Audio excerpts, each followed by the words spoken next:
यह उस समय की बात है जब भगवान शिव के पास कोई वाहन नहीं था। उन्हें पैदल ही जंगल पर्वत की यात्रा करनी पड़ती थी।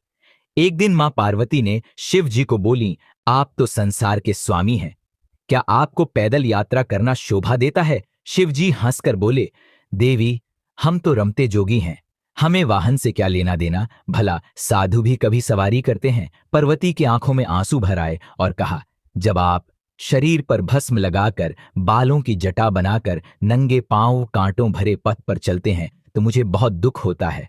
शिवजी ने उन्हें बार बार समझाया, परंतु वह जिद पर अड़ी रहीं। बिना किसी सुविधा के जंगल में रहना पार्वती को स्वीकार था, परंतु वह शिवजी के लिए सवारी चाहती थी। अब भोले भंडारी चिंतित हुए, भला वाहन किसे बनाए? उन्होंने देवताओं को बुलवा भेजा। नारद मुनि ने सभी देवों तक उनका संदेश पहुंचाया। सभी देवता घबरा गए, कहीं हमारे वाहन न ले लें। सभी कोई न कोई बहाना बनाकर अपने अपने महलों में बैठे रहे। पार्वती उदास थीं। शिवजी ने देखा कि कोई देवता नहीं पहुंचा। उन्होंने एक हुंकार लगाई तो जंगल के सभी जंगली जानवर आ पहुंचे। शिवजी ने उनसे कहा, तुम्हारी मां पार्वती चाहती है कि मेरे पास कोई वाहन होना चाहिए। बोलो, कौन बनेगा मेरा वाहन?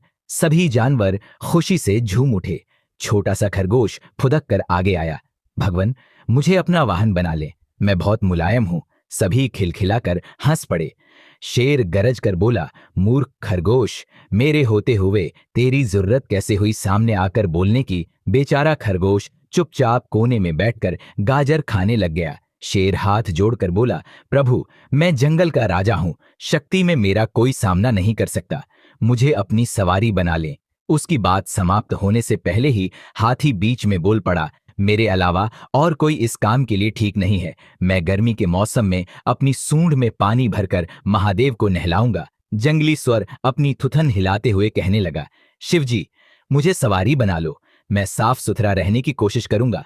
यह कहकर वह अपने शरीर की कीच चाटने लगा। कस्तूरी हिरण ने नाक पर हाथ रखा और बोला, छे, कितनी गंदी बदबू आ रही है, चल भाग यहां से, मेरी पीठ पर शिवजी सवारी करेंगे।